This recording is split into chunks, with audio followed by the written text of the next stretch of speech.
I think I just pressed. If not, we're going live to my channel. Don't worry about it. It's all good. Something's coming through to you too. I've got stuff coming through to both.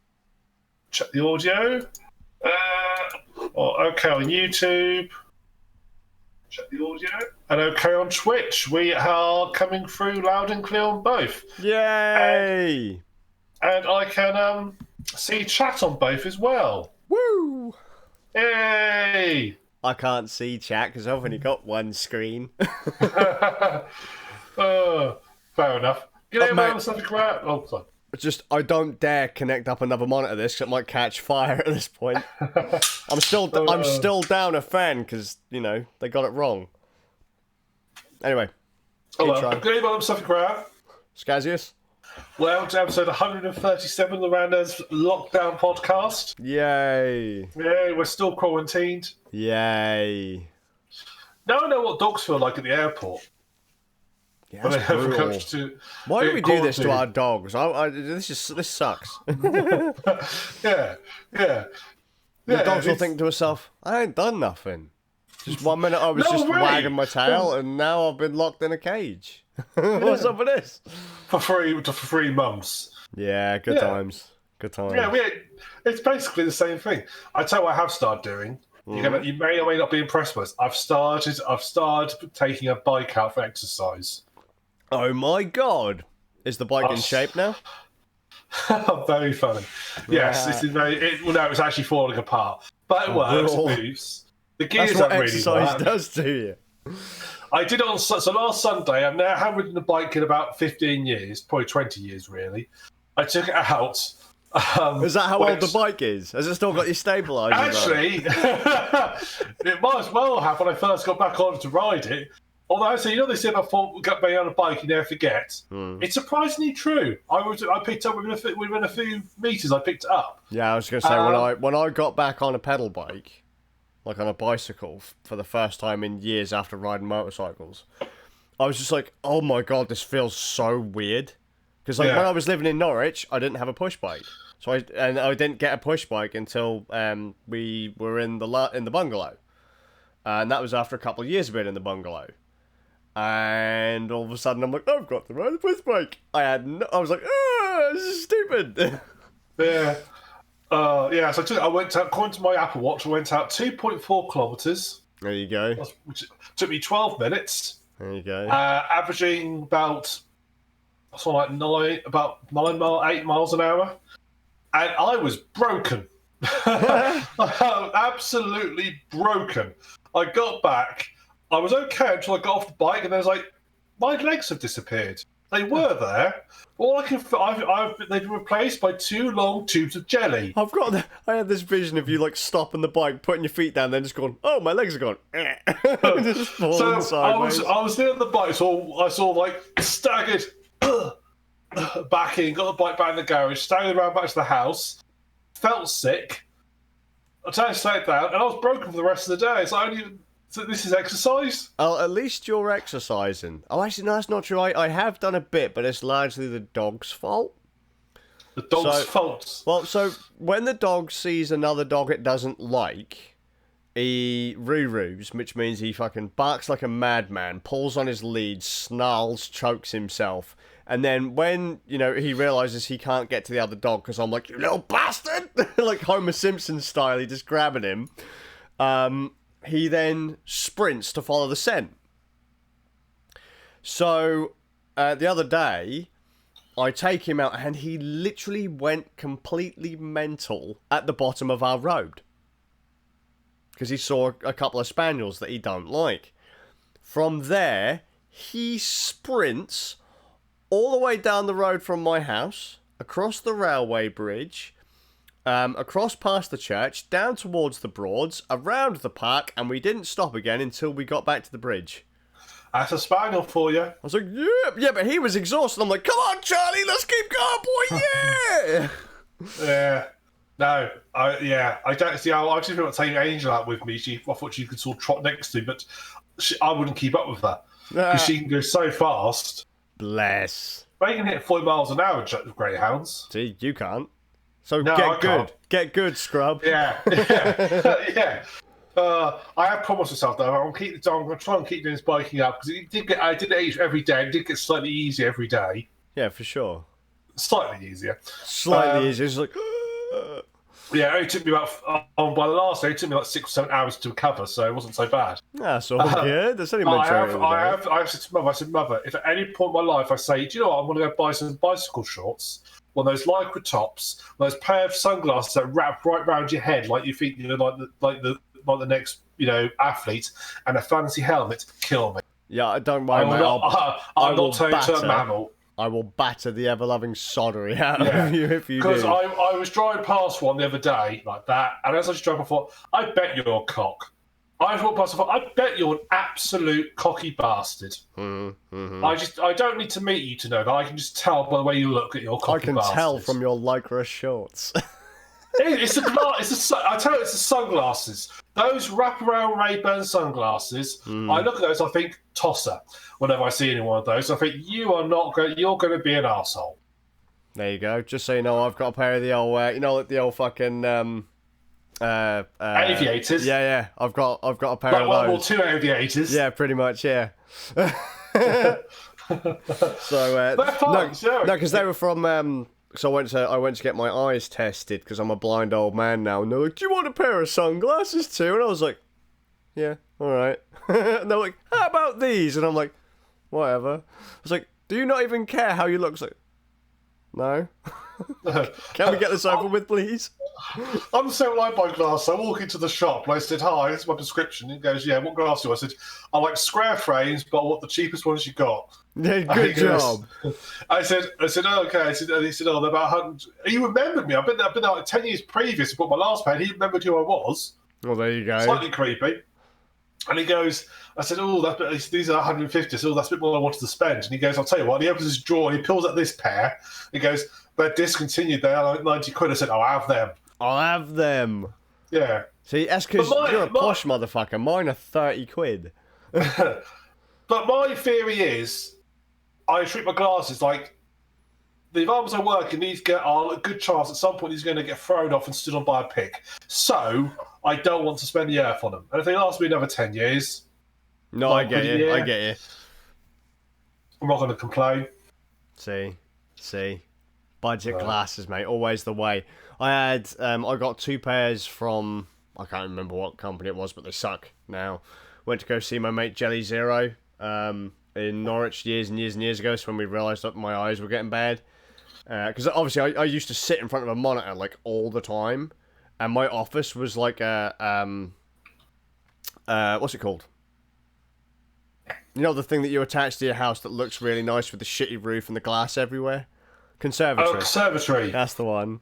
And I was, because I would sit in there. That's the best description of a conservatory I've ever had. The thing with a shitty roof and glass everywhere you attached to your house. There you go. Well, no, because it was so, because of the, it was great lighting for video, but when you're sat there looking at a screen, the glare was atrocious. Yeah, so I was doing my eyes in, and so Jelly does me these glasses, and they're like super cheap, like $30. And I get one pair, and then a little bit later I lose them, and he gets me another pair for like the same price. I was like, okay, rad, this is cool. I only recently lost a pair, and then the other pair cracked.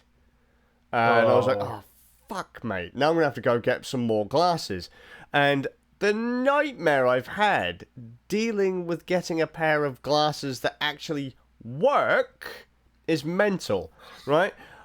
I went in, and I said, by the way, I don't really need my prescription changed. The last glasses I had were great.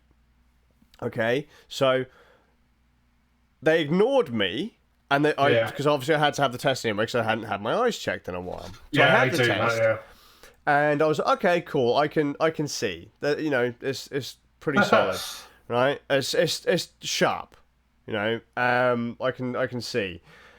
So they clear it. And I was only a trainee last, so I can't dog on her too much. But I got the glasses done, and when I got them, I couldn't see out them. They were blurry as hell.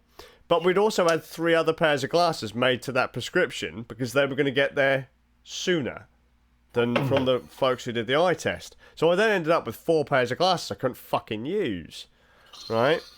Then go back and they're like, well, it's not our problem. You'll have to have another eye test. I was like, okay. Had another eye test. Tell them about my old glasses that I got in Norwich. And they were like, yeah, well, this is your prescription. I was like, no, it isn't, because I can't see out of them. I was like, well, then you haven't had any other glasses from us.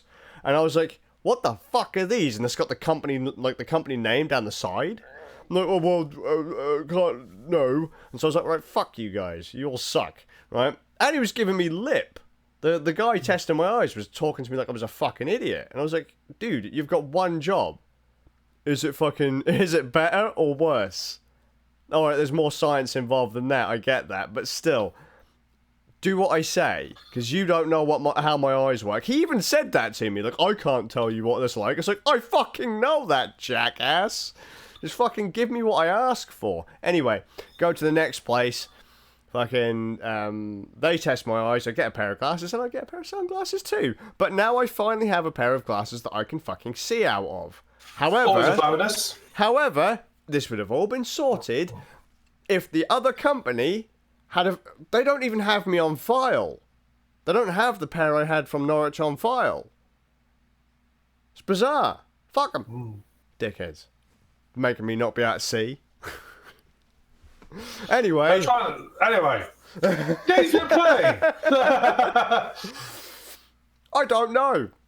I forgot. You don't know. So you lead in today. I know what you've been playing. Do you? What have I been playing? You've been playing the Final Fantasy VII remake. Oh, shit. No, I haven't. I'm playing it tonight. I'm playing it tonight. My wife played it yesterday. Inky played it yesterday. I want to throw out there, my gods, because that's not the only game I've played recently. I'm sure I've played something else, but fuck it, we'll go Final Fantasy VII Remake. Considering we were playing it on a base model PlayStation 4, the original model PlayStation 4, that is lower spec than, like... Do you remember Alcatraz, the gaming PC I built when I was in Norwich? The one that we did the 24-hour live stream off. Alcatraz shits all over the bog standard PlayStation 4, right? We fire up the game. My gods, it is beautiful. For a Billy Bob basic PlayStation 4 game, it is sexy as fuck. So I imagine when it comes out on PC, you're going to need like an NVIDIA RTX 2080 or something like that. Yeah, well... it looks really good, but I think I get how it looks so good on base model PlayStations. Simply because I don't know what frame rate it runs at. I didn't really look, to be honest. I didn't really... It's all been pre-recorded, your inputs do nothing. Yeah, probably, actually. Well, you're watching a 7-hour and 40-hour Let's Play. The areas that I've seen in the game from Inky's playthrough, they're only very small. So it's not really having to render a lot. No, but then most games use occlusion culling and don't actually render what you don't see anyway. So they only render the thing directly in front of you. Well, no, but what I mean is the area isn't very big. No area is huge. So even if I'm stood there, there's maybe only 30 foot in front of me, whereas some other games are, you can see a long way into the distance. There like is a very low field of view. Yeah, there is no distance here. Like, so maybe you're standing in the middle of a street and you can see across the road because there's a big building there. Like they've done that jiggery pokery there to make it so that they don't have to render too far into the distance. Yeah. That kind of stuff's going on. Small rooms. It's very pretty, but there's not a lot to really see, if you get what I mean. Is it 3D backgrounds, or are they still pre-rendered? I think gone for pre-rendered to sort of give old style. Oh no, mate! It looks like it's all fully on the go. It looks nothing like old Final Fantasy VII. Nothing like old Final Fantasy VII. It's beautiful. Do you remember the Final Fantasy VII movie, Advent Children? I've never seen it, but I'm aware of it. Right, well, basically, this almost feels like... Inky's first thing was like, it feels like I'm playing a cutscene. It feels like I'm playing the film. So it looks fantastic.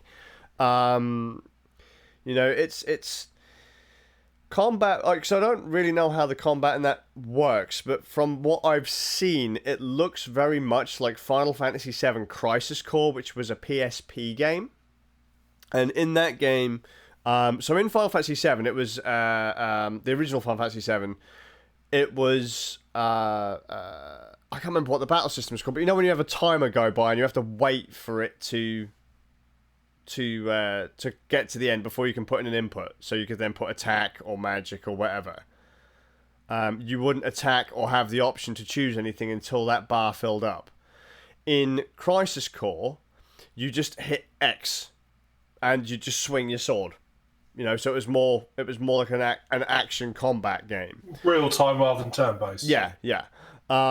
So the new one is more real time, but it has like certain things won't be able to use like materia, so magic or items, until the action bar fills up. So they're on a cooldown. But standard attacks, you can just wail on things all day.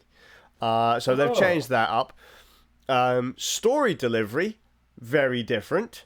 So like, they don't give you... So in Final Fantasy VII, like, there's lots of like, how did everyone manage to just run into a power station kind of thing? Yeah. Final Fantasy VII Remake pads that out, so you get to see how you managed to break into a power station, with like how your entire group got in there. Where, you know how, so Final Fantasy VII, base Final Fantasy VII, you go from the train station into a power station, blow up power station, and get out within, say, 30 minutes? Yeah, stuff like that, yeah. You're talking about hour and a half in the remake? They've really expanded on what's going on in the world. You get to see people walking the streets of the city. You know, it's not just, oh, look, a random event is happening. You've now run from this area to this other area and bad guys have found you and they're going to attack. You actually have to walk to these areas now. They've expanded it a lot more, and I've heard that you can expect a full game's length out of just this first part. Wow, so they've really, because it's an episode, isn't it? And so yeah. So disc 1 of Final Fantasy VII was Midgar, wasn't it? The city, right? That's episode 1, and episode 1 of Final Fantasy VII Remake is just Midgar. Wow. It's going to last a long time. It's going to be an entire RPG's worth based on that first disc of Final Fantasy VII. Is that a good or bad thing, do you think they've padded it out? I really like it so far. They're not putting... I'm just kind of... Are they going to be making stuff longer for longness sake rather than, adding value? So as an example of how they've made things a bit longer, like I said, they've added in the bits of how your guys got into the power station. You know, how did 4 or 5 guys just walk in through the front door? Surely there should have been guards posted. In the original game, there weren't any. In 7 Remake, you can see how, because most of the guys in 7 in the opening, they're not soldiers. They're just, average Joes. Like, they're a terrorist group, but they're not trained to fight. They're not very good at it. So if you send them up against, police or an actual, soldier, they're going to get fucked up. So it turns out... Yeah, they're just a bunch of guys who got scared, thought, let's just cause some carnage. Yeah, exactly. So you're like, how did they all manage to get in? Surely they'd have been stopped at the door. Well, they all go and hide, and Cloud, the main character, the actual trained soldier, is the one that, you're the diversion. And so as the guards see you, they run at you, and the group, Avalanche group, actually walk in behind. They sneak around the back. Oh. So you see little bits like that. You see the characters are actually talking to each other. It's not just text that you can just quickly go skip. You actually hear it. They all speak. It's all Or voice voice acted. now. Yeah. Like when you're on the train, you don't have to speak to people on the train. But now, because you just go, oh, that guy said this, skip, skip, skip, skip, skip, skip, skip. I don't want to read that. In this is now like a film. So you watch it unfold as your little terrorist group interact with people on the train and stuff like that. It's a lot more cinematic. So whilst they have stretched it out, the padding really fits and it looks really nice. So It's like almost like a director's cut version in a way. yeah, it's Final Fantasy VII what it would have been if they had the power. The gameplay and the cutscenes look identical. It's not like back in the old days where the gameplay looked like you were playing as a bunch of triangles stuck together.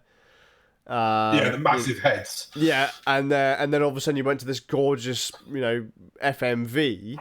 It's all one and the same now. It looks just as good in both sets.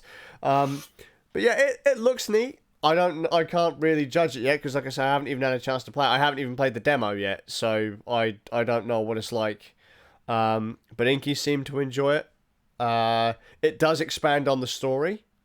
I can spoil the first part of the game, like how it expands on the story. So, because if you've played the demo, you'll know this, but the first boss in the game is like a guardian scorpion tank thing. It's guarding the core of the power station, and your job is to blow up the power station. So you have to go through this scorpion tank. And it's not just a walking tank with a laser cannon where the tail's supposed to be. Now, when you blow up the power station, all hell breaks loose, doesn't it? Like, the power plant just literally explodes in the original Final Fantasy VII. Well, in the remake, it establishes that the bombs that you guys are using are just literally made just to damage the power plant, not to blow it sky high like it did in the original game. What turns out happens in remake, you blow up the bomb, it does severely damage the reactor, but the guys at Shinra, the electric company, with the private military guys, they're watching you as you're, going to sabotage this reactor. They press a button and it gets all of the security robots to basically just blow the fuck out of the reactor. It was them making you look bad. So that then they could justify doing what they do later. It's also kind of weird that straight away at the start of the game, they start throwing in references to Sephiroth, the main bad guy of the game. Almost as if to go, oh my god, there's a reference to Sephiroth right off the bat to kind of tickle the old players. Yeah. But they've literally established Cloud's backstory right at the start of the game, which doesn't happen until quite late on. Yeah. So see, because I never finished Final Fantasy VII, I played up to Golden Saucer and I just killed it for me. Yeah. That is one of the worst parts of the game. I just couldn't get. It was such a roadblock, I couldn't get past it. So I'll be interested to see what they do with Golden Saucer. Well, we won't know yet because all that's out now is the Midgar section of the game. That's it. Yeah. Although when people said to me that the game was going to last for a long old time, I've heard that some people have already actually finished it. So I don't know what's going on at this point. I don't know when the next part is going to come out. I don't know how long it's going to be. But so far it's okay. I enjoy it. Well, I'd be interested because I remember reading that. I'd be interested to see if they're fleshing it out, whether they change Aeris's, spoiler alert for anyone who's not played Final Fantasy VII, Aeris's death. Because I remember reading that the original draft version of Final Fantasy VII, you were going to be able to revive her. There was actually going to be a sequence in the game where you could revive her. They cut it out for time purposes. Right. I can't remember exact bits. I think it's something to you end up on some beach somewhere, and you speak to a guy, and he basically gives you a quest to basically bring her back. Right. The idea was she's gonna die, and you bring her back a bit later on. Mm-hmm. But they ended up cutting that bit out for time. so she stayed dead for the entire game. Sure. I just wonder if they're padding out whether they'll put that back in or whether Ares' death is such a fundamental. It would completely screw with the rest of the series. Yeah. Because Ares is dead in Ares is dead in the Final Fantasy VII movie. So unless they find a new way to kill her, that would be really weird. That would make remake. That would be like they're rewriting canon. Well, that's what I'm wondering. Is it a remake or is it a reboot? Yeah. Well, good to see it both. Yeah. I'm just curious to see if that's something that was adding stuff in they could put in, as that was something that was meant to be in it. Yeah. I'll have to find out the details for and add to the show notes. Yeah. But that was meant to be in it. I wonder if they might add it back. It would be interesting. I mean, so far, like I said, when the Shinra company blow up their own reactor, it kind of makes sense. But for the life of me, and I should have really written it down when I played last night, but I was tired and I didn't think I'd be talking about Final Fantasy VII Remake today. It actually makes sense that Avalanche weren't good enough to blow an entire reactor, because Shinra do some pretty shady stuff to make Avalanche look really bad later on in Final Fantasy VII. So it makes sense that they were the ones... Oh, that was it.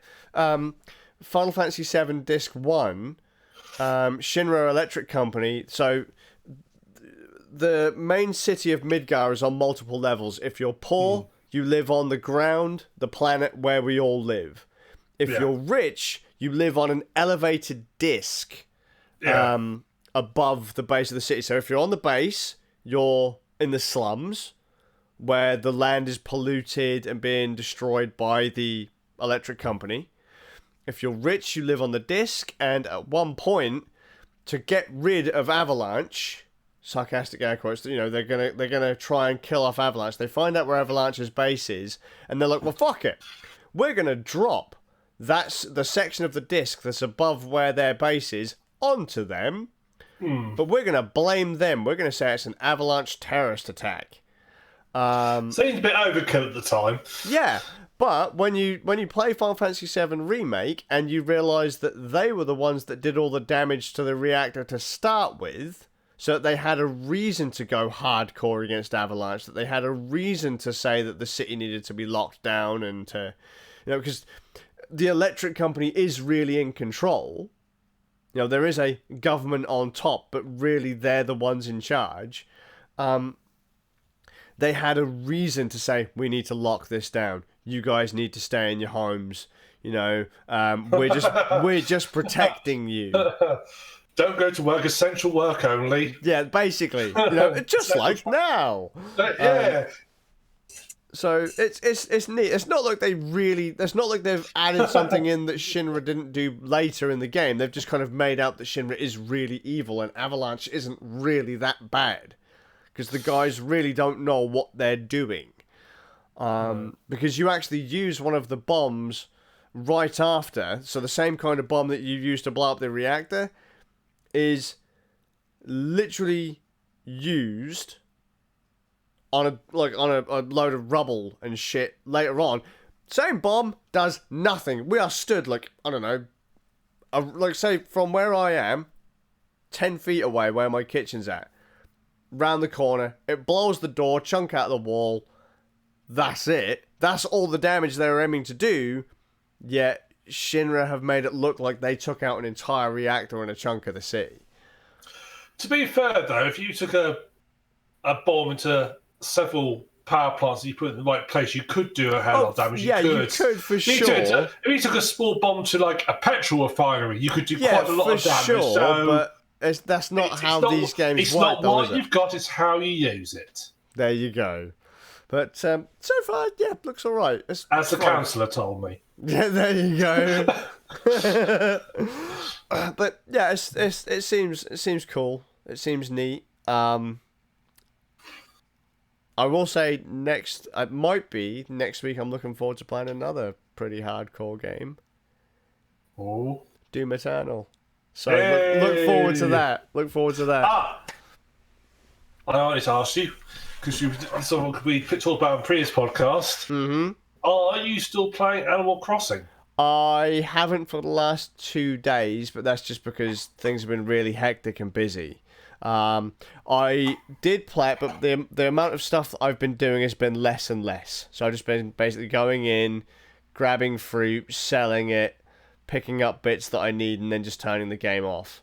There was a part in the story where I was supposed to build a couple of houses and furnish them and sort them out, but I literally waited like 3 or 4 days, 5 days to even do it. Like I did one and I was like, ugh, I really can't be bothered to do these other things. But I was like, but the game isn't actually going to progress if you don't. So what you're going to do is just keep on collecting fruit and shit. So has it devolved into busy work now? It's getting that way. It is getting that way. Yeah, because that's what you were saying to me last time. You're not sure how long would it last? And for me, it's already starting. It's already getting tedious. Within like a week after the podcast, it was already getting a bit tedious. But it's something to kill the time. Yeah, I think that's probably why I would end up liking it, because that was my problem with Stardew Valley. Yeah. Yeah. That everybody sort of like was going about what a great game and so forth it was, and it's like 2D version of Animal Crossing, all sorts of stuff. I played it. It's like this isn't really that good, and it's like I'm just doing busy work. Yeah. I'm not enjoying it. I don't have any real interest. Well, Stardew Valley has the benefit of having a story. Yeah, I think some people like that. Some people like that sort of constant busy work. But I personally don't. I get you. Yeah, I'm just going to say, yes, you're gradually drifting out of frame. Yeah, I know. It's not really a lot I can do about it at the moment, because it's just the way I've cropped it. You can move slightly. I can't be asked. Well, I can't because my microphone's here, and it's not actually that sensitive. Oh, dear. So... What have you been playing, Ram? Well, I've been playing Green Hell. Right. I fancy playing a survival game again. Okay. So, this is a survival game. Is it? It is. Very similar to The Forest. Do you remember I talked about The Forest last year or the year before? Where you're stuck on an island and sort of have to survive. This is like The Forest, but they've made it a little bit. It's a bit more trickier. Okay. So you're a scientist, and him and his wife go to this island. So basically, he's there to do research into. I've just got to say, you had a message, evening scripts, and he's got to do research into the local flora and fauna. Mm-hmm. His wife is an anthropologist, and she's basically, there's a local tribe there who there's been contact with the outside world limited. Yeah. And she's basically going to go to them and basically sort of like try and be friends with them and sort of live with them and talk to them and so forth about what's going on. So the tutorial section of the game basically it takes place in the first sort of month of the game. So it's like day one. And each day sort of teaches you how to do so. So day one teaches you like, how to basically do basic interactions, and it teaches you how to do basic crafting and so forth, and bits and pieces there on. And then it's time skip. She then goes off like sort of day 3. She disappears off to go to his tribe. And all's well until day 32. He gets woken up middle of the night saying, "I need you. Come get me. I need you now." And he basically just pegs it to go find her. And something happens. It's all sort of flashback. He finds himself being chased. He ends up falling off like, I think a cliff. He ends up landing up and waking up in the middle of this jungle with no resources, no supplies, nothing. Just sort of his rucksack and his wits, and he has to survive. And it's pretty. I played it on normal because there's an easy version. Basically, switches off all the aggressive predators and so forth. I think basically a case of if you attack them, they'll attack you back, but they won't go after you. Okay. I'm playing on normal, which has it all switched on, but it's like normal level. There's higher levels. It might just be my incompetence, but my God, is it tricky? Right. How so? Well, because this game is, they've really sort of took survival games, they've sort of dialed it up quite a lot. Okay. So, for example, instead of normally most of our games, you have to worry about food and water, right? No, you have to worry about water, and food is split into fats, protein, and Oh carbohydrates. wow. Okay. Yeah. Now you won't. I'm saying you don't die if you want to have fat, protein, and carbohydrates. However, here's the trick: your health bar is based on all. If you're to be full health, you have to have all those stats full. If say you've got no protein, which is like a quarter of your stats, a quarter of your health bar gone. So your health bar is directly related to how much sustenance you got, and it is very unforgiving. So if you get you got the usual things, if you get poisoned and so forth, you get to have a countdown time which counts down times down to you end up dying and so forth. And it's so I was at full health. I actually got bitten by a Brazilian wandering spider, and that was a death sentence. Excellent. Unless I had to find some anti-venom to treat it, I was dead. To treat stuff, it's very. They've really tried to make it quite sort of. I won't say realistic is one word, but they've made it a bit more in depth. So your backpack is split into areas. So you have like the back of the backpack, which has got space to put your weapons. So that's your weapon slot. So you have like these 3 holders for your weapons. And they are literally on the backpack, and you drag your weapons into the holders. Sure. Neat. Yeah, it is neat. You tote your backpack, which you put your sticks and your logs on.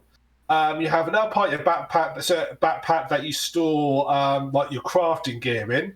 And it's like a grid, like the old grid inventories you used to have in old games?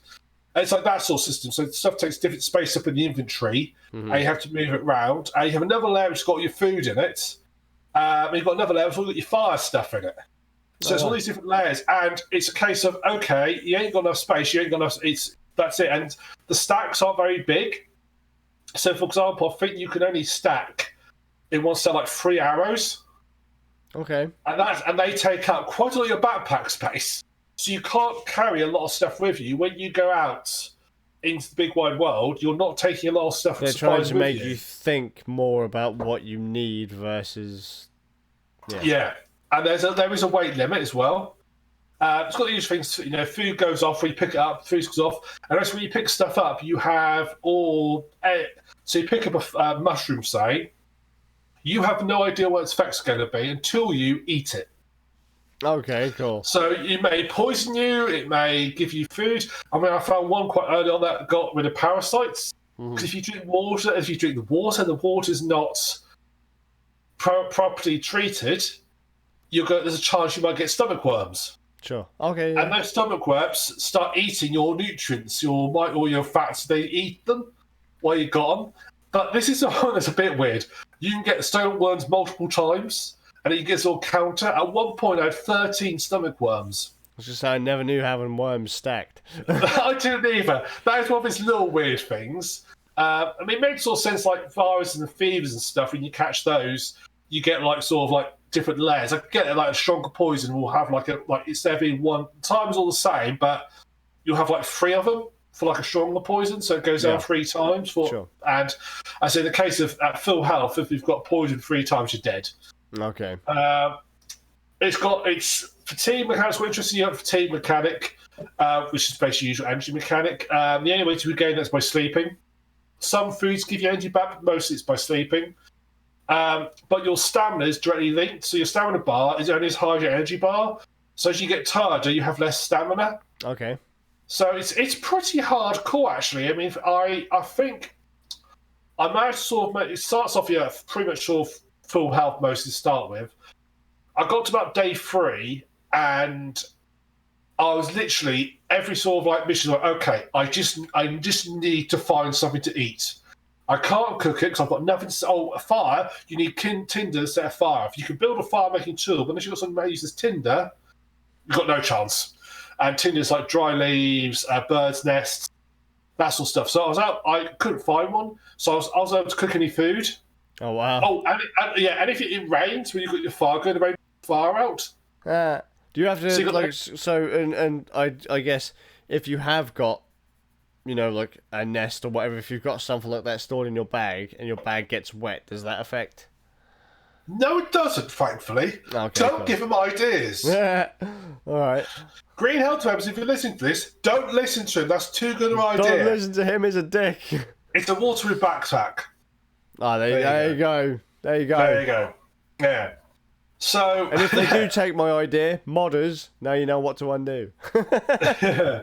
But yeah, I was like, okay. I was just finding myself on. I need to go find some food. And my health is like sitting like near red. Because your health only goes up if you've got plenty of water in you. Your water's like your sort of final. If your water's gone, you've had it. Sure. Water's like your fight. You can. So I'm just going out just like missions any time of the day, trying to find something. And eating it raw because I haven't got a fire because it's raining and my fire's not under cover. I mean, you can build shelters and so forth and put the fire underneath. But I mean, other things like for example, I've now got a dry rack to dry my meat. Again, only works if it's under cover. If it rains, it gets wet again, it stops drying. Strangely. God damn rain. Yeah. Who'd have thought it'd been so inconvenient? It's pretty hardcore. I mean, I think I've not had to like go from a save point so often recently. It was like, okay, here we go. I'm on day 3. I think it took me like sort of like an evening to get past day 3 because I just kept going on dying. Either getting poisoned, dehydrating, falling, breaking my leg, and starting. So it's very intense. The healing mechanic is really in depth as well. So what happens with healing? You basically bring up this sort of menu where basically it's split your body into 4 parts: your 2 arms and your 2 legs. Yep. And you have to basically click on one. It shows you your arm. And then you rotate it the right mouse button. You can look for your injuries. Okay, sure. So you'll get a little like icon say you're injured. You need to have a look at yourself. And then when you find your injury, you know what made me think of? Metal Gear Solid's 3 Snake Eater, where you had to like do treatment and stuff.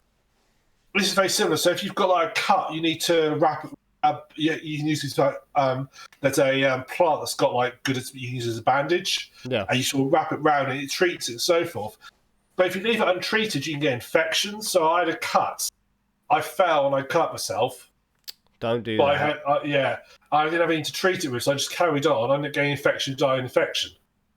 So it's pretty unforgiving. If you screw up, you're really sort of fighting it to survive. And that's what they also they're aimed to go. They said in the script that it's going to be a more realistic survival game, more hardcore survival game. It does feel like you're sort of against us in now. I've got a dry rack now. I've built myself a little bit of a base. I've got like a couple of like little blocks. I've got my bed there. Oh, if you fall asleep on the ground, you get these like parasitic worms in your skin.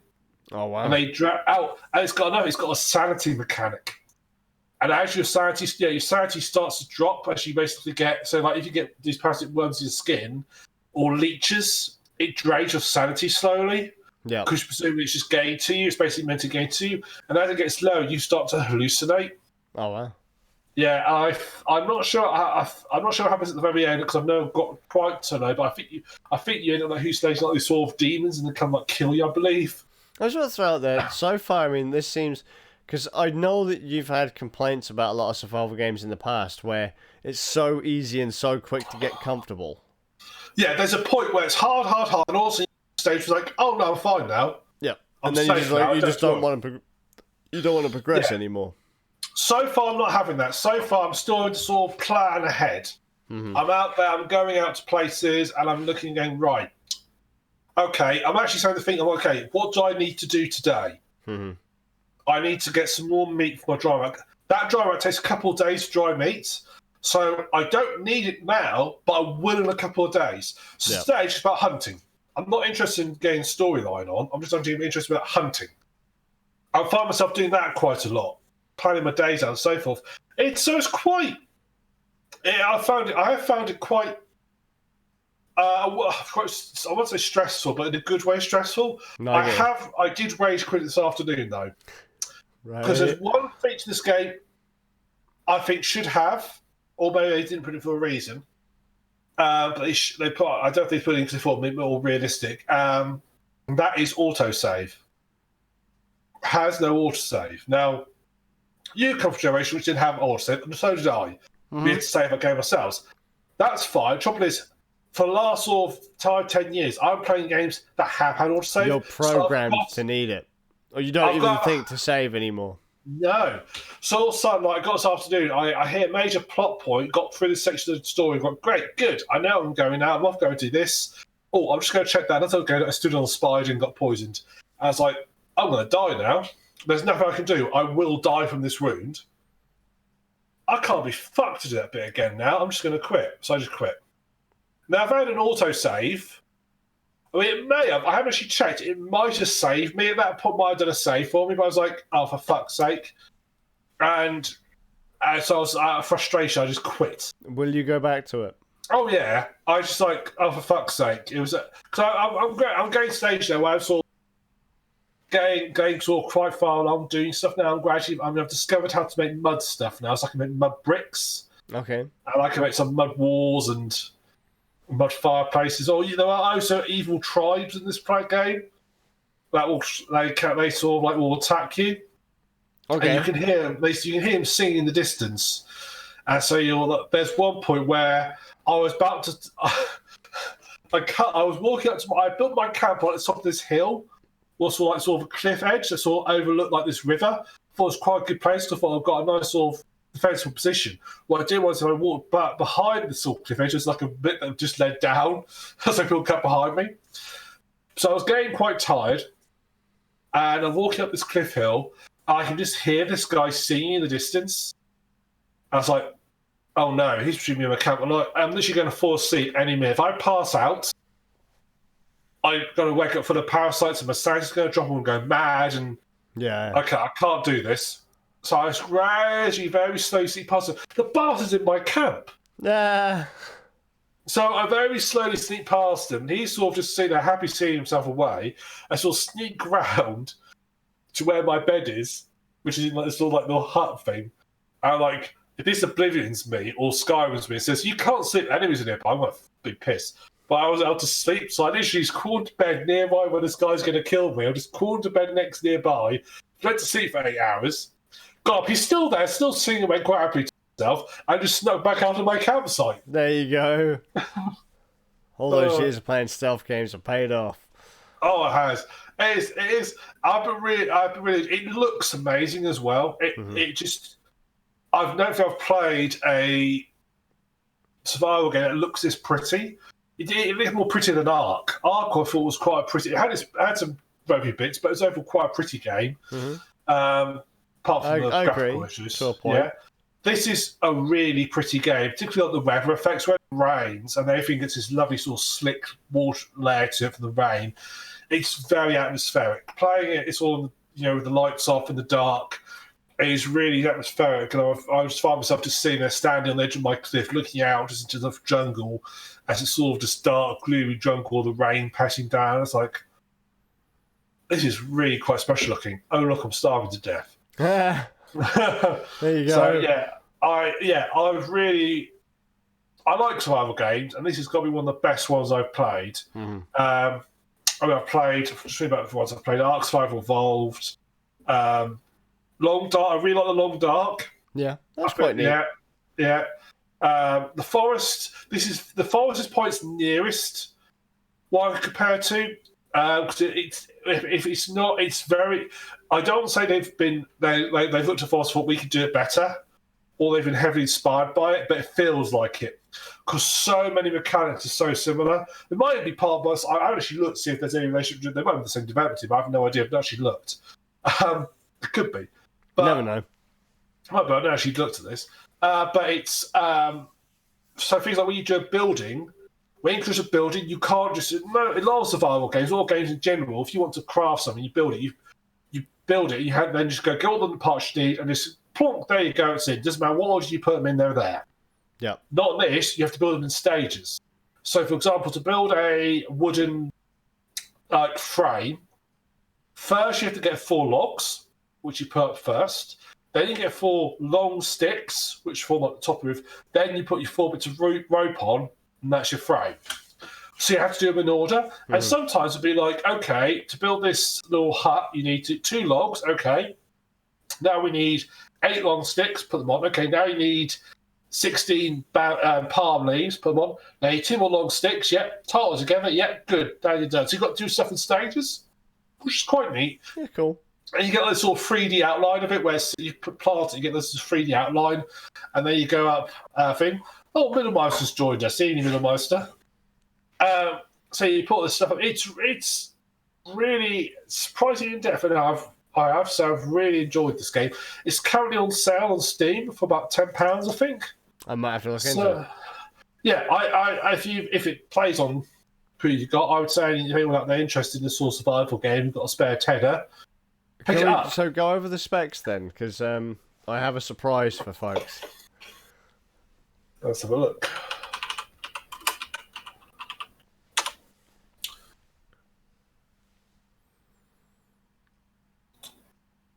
Oh, sadly, it's gone up in price now. $14.61. Still worth it, in my opinion. Mm-hmm.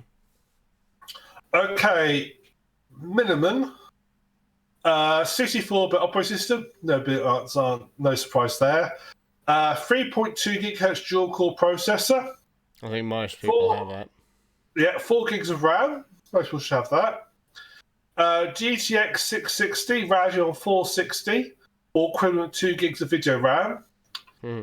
DirectX 11 and 8 gigs of storage space. So if you own a potato, you can play the game. Yeah, which is really surprising, actually. It must scale down a lot. Recommended 8 gigs of RAM and a GeForce 970 or Radeon 580. But it is really, really, really pretty. Yeah, I think I hit the recommended. Yeah.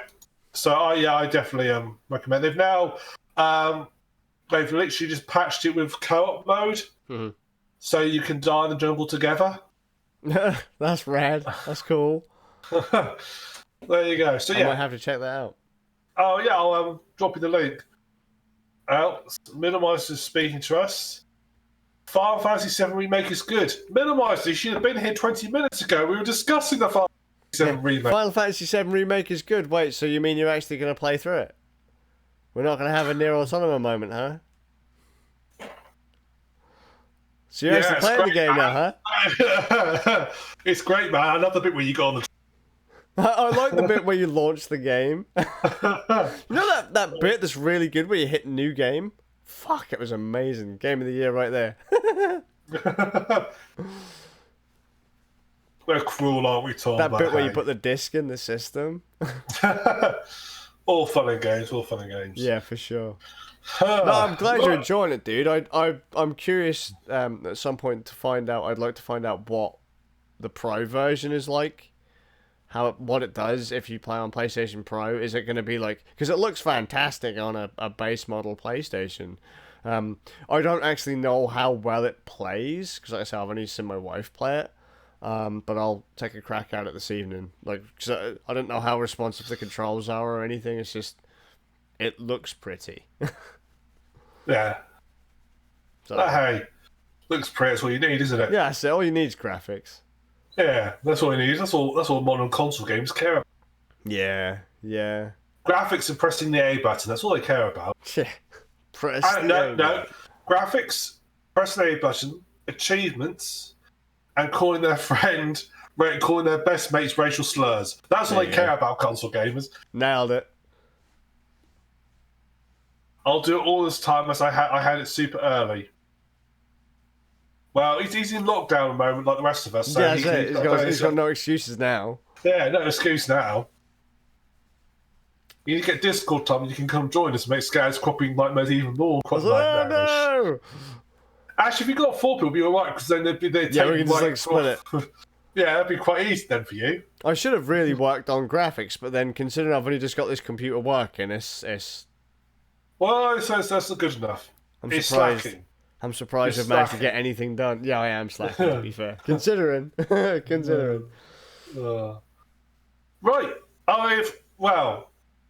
only thing I could talk about, I've been watching an anime this week. Oh my god, you've been watching anime? What's happened? Where is the real Graham? Netflix recommended it to me. Oh? Yeah. It's fucking weird. Right, why is it? But I've been watching Beastars. I don't think I've ever seen that one. No, it's based on a newish manga, and it came out in 2016. Okay, then I definitely would have. The anime came out this year. Yeah, I think like got released like a month ago. yeah, that's me completely out then. Yeah. So Beastars is weird. I mean, it's a furry's dream, to be honest, Beastars, because it's basically an alternative world filled with anthropomorphic animals. Okay. So, and it's based around a high school, and there's basically tensions between carnivorous animals and herbivores. Oh, Inky watched some of this. Wasn't there's a stage play? And... Yeah, there is. Yeah, it's really good. Is it really? It is really good. I watched the whole thing in like 2 days. I watched the whole thing. Oh, it's really quite good. Yeah, yeah, it's quite good. Yeah, it's Zootopia, the anime. It is basically, except more violent because, like, in the first episode, one of the students gets eaten. There you go. They deserved it. That's what they get for being prey. Yeah. Well, you see, apparently he's a llama. I thought, apparently, what you read in the thing, he said he's a llama. No, sorry. In the anime, apparently he's a llama, but it implies on the Beastars he's a goat. But I thought he was a sheep. So I'm getting all confused by him. But yeah, he gets eaten. And everybody's like, sort of, what's going on? It's sort of like, it's all a bit like the herbivores don't trust the carnivores too much. But it's like, carnivores are sort of like almost discriminated against because they are considered more violent and dangerous and so forth. But at the same time, the ones who get locked down are like the herbivores. Like, so when the murder happens, the herbivores can't leave the school for fear of like danger and so forth. And it plays it all up a little bit. So like, later on, there's a bit where they all get stuck in the park in the dark, and the carnivores can't see, and the herbivores can't see it well. So all the carnivores go and they said, "Look, that's all right. We'll see what we can see things in the dark. We'll make sure nothing happens to you all." It basically, you're all dead. It basically follows the main character is this wolf called Legoshi, and this. And basically he starts sort of developing feelings for a dwarf rabbit called Haru, which is also a bit of a weird thing to do. They don't seem to be a thing about. They don't seem to be a big thing on interspecies relationships. Don't appear to be a big thing. It seems to be a bit of a no-no. Because at one point they have a fight. They end up finding a teller that allows it. Because there seems to be a bit of a no-no. Also, the idea of a carnivore and a herbivore getting it on also seems a bit of a no-no. Particularly as it's a player that saw the car, they not totally trusted. So he basically up for playing, and there's this big play going on. This other deer, and he's basically the sort of lighting team for this play, one of the lighting people. And there's this deer here called Louis. He's quite good looking, I will admit. I know. he is. The more you know. The more he is. He just is. He's got good eyes. Yeah, horny bastard. So. I have had 4 magnets this evening, so but yeah, so Lou's is really proud. I mean, he's sort of like he's a herbivore, so he's sort of like it's very commanding of everybody around him, and he sort of almost inspires the fact that but he sort of like really hates the fact that he doesn't like carnivores. He really hates the fact, he still has respect for Legoshi, which is quite weird. It is basically the police based lot is basically is the murder, which actually is quite a background storyline. That starts off with that. That goes quite quickly into the background. It's almost like not mentioned, and in Universe it's basically not mentioned. They don't want this to get out what's happened, so sort of play it really on the down low. There's also this sort of play, and there's this love triangle between Legoshi, Louis, and Haru. The weird part comes from it is it's disturbing in parts. One, it's Tarsine is all animated, as in claymation animation type thing, Tarsine, which is quite good but a bit weird. And also, I do worry about the sanity of some of the artists. Because at one point, they have to draw the rabbit stripping down in a sexy way, and that is frankly disturbing. Right, when you're sitting there's a rabbit wearing a bikini. Quite disturbing on many levels. Welcome to Japan, motherfuckers. I know. It's like, I thought, are they going to go there? Oh my god, they are going there. Okay, that's not something. It's like you're thinking. My blinds are open. Anyone who walks past is going to see this on my screen. I think, how am I going to explain this one?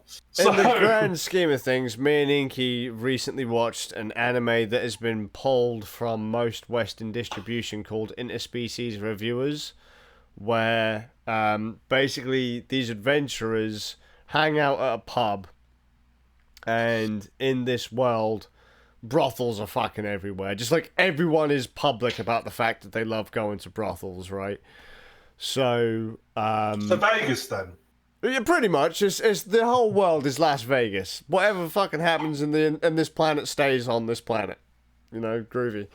Except STDs. You know, actually, I never really thought about what's going on in that world with the old diseases. So they've probably got some kind of magic spell to cure that. But yeah, basically the idea is these dudes go to different brothels and they're like, how good was it? And it's like told from the point of view of an elf, a human, a beast man, and an angel. I think they might have a halfling as well. I think like the group changes. There's like loads of different races. They'll the go weirdest to like D&D campaign ever. yeah, it's fucking it's daft as hell. And they'll be like, oh yeah, we're gonna go to the magic quarter right now, or we're gonna go to I don't know the elf. We're gonna go to the elf brothel or District. whatever. Or, yeah, you know, and it's like so the beast man doesn't like going with the undead because they stink, or doesn't like older elves because after 500 years they tend to stink a bit, but has no problem of sleeping with an older human. The elf thinks it's disgusting to sleep with old elves, but the human finds older elves attractive because they usually fucking just they might be 500 years old, but they look like they're 20. So fuck it, I don't care. And that's just how it goes. They just kind of write down how it is, but that got pulled, that got banned. Like me and Inky have been sat here pissing ourselves laughing. It's hilarious. Yeah. It's like the opening song's just like, yeah, let's just all fuck. It's like, yeah, what a great theme song, woo! Yeah, okay. Yeah. It's all in Japanese and it's great. Yeah. So basically, you watching a show about a rabbit stripping down and all that. That's Japan. I knew it got weird, but I was not prepared for that. When I watched it, I didn't realize quite how much sex was going to be in it, and quite how graphic it was going to be. I thought there'd be a romance, but it wasn't explained there'd actually be. Again, welcome to Japan. Do you know what's really weird? We figured actually there's a lot of this kind of stuff happening on Japanese TV now and in Japanese like media, like anime, manga, stuff like that. We're thinking maybe it's got something to do with the fact that the Japanese population is in decline. Right. So they're just basically like there's lots more fan servicey, sexy kind of things going on in all various kinds of media to encourage them to get down and do the deed. Oh, I see what you mean. I see it. Tell me what's yeah. But a rabbit in a bikini? That doesn't seem like the best way to go about this. But you also have to understand that there's an entire subgenre in Japan where you can buy a manga about rape. And they're all like, well, we don't care if they're living their fantasies in the form of these books as long as they're not doing it in real life. Like, they're getting their fantasy fix in the book. Rather than going out and doing it. Japan is the that one place in the world where all these crazy fucked up things are actually just written about and spoken about, so that you can actually get help for it. I've heard this before. I'm sort of on the fence. Has anyone actually done any research to see if? Because it sounds like a great idea. If it works, do you know what? Fine by me. I'm interested in actually do some research to see does it scratch the itch. No one said it did, but I'm saying like that's one of the things that people are like, would you rather someone go out and do it, or would you rather them get the rocks off to a whatever? Yeah, if it works. Yeah. No, I see what you mean. Yeah, I still find a rabbit bikini disturbing as well. Some people are into their fucking furry shite or their animal shite. Well, my biggest issue was it wasn't anatomically correct. Right? Of all the things to complain about, there's an animal, there's a fucking rabbit banging a wolf right there. Well, rabbit's got What the basically fuck? breasts. It doesn't make sense because it's not how they're laid out. Oh, God damn, man. And I was actually thinking so because I thought the wolf's quite a lot bigger than the rabbit, and if they do the deed, assuming the wolf is based on our wolves and is anatomically correct, which they imply to be, he's going to rip her apart because they have this. Wolves have this. Here we go. Okay. Like dogs, wolves, like dogs, have a knot at the base of their willy that basically expands, and they lock themselves together in the female. Here we go. And so, the rabbit size difference, if they linked up and I expect, he'd rip her apart. There you Or go. do some severe It's damage. like people start to ask, how is it that Superman has sex with an Earthling? Wouldn't he, when he reaches climax, wouldn't he just shotgun clean through the chick's back? Perhaps that's his one weakness. There you go. Perhaps his one. He's super everything, but he's got the smallest cock in the universe. Yeah, there you go. There you go. He hasn't got a laser penis. That's it. No, we're not worried about that. It's just the idea. Hang on a minute. He ejaculates. She's going to either launch across the fucking planet or explode. That's why you've got to bear in mind the whole Superman job is basically sensation. Mm-hmm. All the big cape, wearing in the pants on the outside, the big bright colours, standing up, look how big of a man I am. It's classic compensation syndrome. There you go. Because really, he's quite small down under. There you go. If he had a car, he'd have neons, have a big subwoofer in the back. That's your car, isn't it? No, my car is very, very. My car is very refined and relaxed. You can't really see. It's not very flashy at all. It's a Skoda. It's an old person's car. There you go. Congratulations. I get behind the wheel and I instantly turn 60. Well, considering your cycling adventures, it sounds like you hit 60 already. Yeah, I feel like it. We're both in our 30s and we're thinking to ourselves, we're just going to jump into the grave now. We're too old for this shit. And they're like, the old folks are like, the fuck is wrong with you people? Someone in Twitch is Sword Tech. The hell, lol. I'm assuming he turned up right in the midst of our conversation about rabbits and bikinis. There you go. So sorry if you're still with us, Sword Tech. I am sorry. You missed a lot. It makes sense in context. Yes, yes, it does. Have fun editing this one. Ugh, mate, I ain't bothering. Just fuck it. It's gone. Whatever's happened, it's there. What happens in this podcast stays in this podcast. Yeah, that's between me, you, and our 4 watchers on the internet. Ta-da! And also our 100-odd subscribers. Yeah. Some are going to go. There's a ton of stuff we have discussed in this podcast. That's not that shocking. No. We are really pushing boundaries. Rand Nerds pushes boundaries all the time. Oh, yes. Because reasons. They do. That's all I've got to talk about, I'm afraid, Skazz. That's it. I've got nothing. I've got nothing other than I am looking forward to next week. I should be able to play more games next week from all platforms. Oh, yes. So, surprise. I will be having a new PC built next week. Ooh. At some time next week. So I should be able to actually get Nice. back into the realms of PC gaming. So when you say I'll be having a new PC built, are you building this yourself? Partly. Who's doing the build for you? So, I went to Overclockers UK, which is a place that I love overclockers.co.uk. I've shopped with Overclockers since, Alcatraz was built from parts from Overclockers. And I thought, you know what, fuck it. I realised over the years I've been putting off so much stuff because I have been using low-end gear. And don't get me wrong, low-end gear is fine as long as you don't mind waiting for things to be done. But there have been a few times when it's like, this gear just isn't good enough for what I do. And do you remember that time when we did a podcast and I did that white balance adjustment and my screen it looked fine, but on your screen it was fucking dark orange, and on the stream it was orange. When I'm trying to do color correction or I'm trying to edit photographs, I could really do with a nice screen, and I could do with a bit of horsepower. And I had that gaming laptop where the fan failed, didn't I?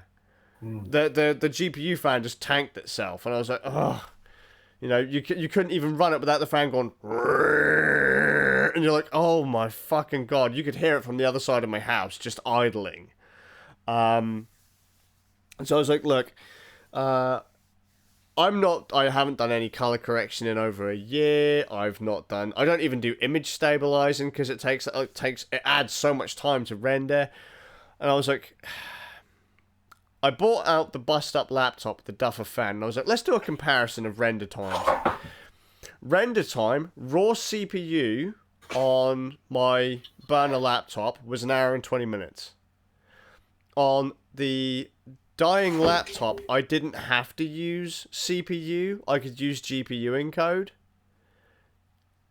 The render time for the same file, same codec, 1 hour and 20. With a Duff fan, so thermal throttling in place, but with the added bonus of a hardware encoder, how long did it take? 10 minutes. 6. Lovely. So in theory, in the time that it would take, say for a 3-hour render on that, I could probably get away with 12 minutes. Now, if you then put that on the machine that I'm building, we're talking maybe 6 minutes. That's what you want. And that's all about render time, man. I could go. My experiences happens to be good at playing games as well. What a bonus! There you go. You know, it's going to be fantastic. I really need to pay an upgrade my graphics card on this machine because I need to get faster rendering times. Well, I mean, here's the thing. I've actually got hardware that I can't fully utilize because I haven't had a fully functioning desktop computer. I've had capture devices and other equipment that are just like, this machine is too slow to be able to render what we're passing through right now. Just, no, it's not going to work. And so I've had high-end equipment just sit on a shelf. You know, I've had the ability to work with higher-end equipment, and I've just not been able to use it. Now, it's just like, fuck it. I haven't built a PC since my children were 2. My eldest son's going to be 12, so I haven't built a PC in a decade. At this point, it's time I fucking get in there, get this done, and then I can actually play some games, properly edit some video, properly do some audio work, and get back into the groove of doing things. I've got fuck all else to do for the next couple of months, so why the fuck not? Why not? Why not? Why not? Why not? So that's it. I'll be able to get back into PC gaming soon. Marvellous. That's what we want. It should be able to play most things I throw at it. So, we'll see. We'll see. We'll see. I won't hype it up too much because I haven't really looked into PC hardware at this point, so it might be good, it might be crap. I'm sure it'll be marvellous. I hope. I hope. I really hope. Right, well then, if there's nothing more from you... No, that's it. I've told the world everything. There we are. So, final judgment on Suffolk Crown. Skazz. And we'll look forward to seeing you in a fortnight's time on the 25th of April. And we'll see if we're still in lockdown. We'll still be in lockdown. We will still be in lockdown for definite. Damn sure. So, Boris survived. Yay. Oh, did he? Yeah, he did. Oh, yeah, I heard Bobo went into ICU. Yeah. As Fred said, I don't like Boris, but I wouldn't wish him dead. Well, there you go. So, but yeah, he survived. He made it out. Good job, Bobo. So, yeah. Right. Thank you, everybody. Bye. Bye.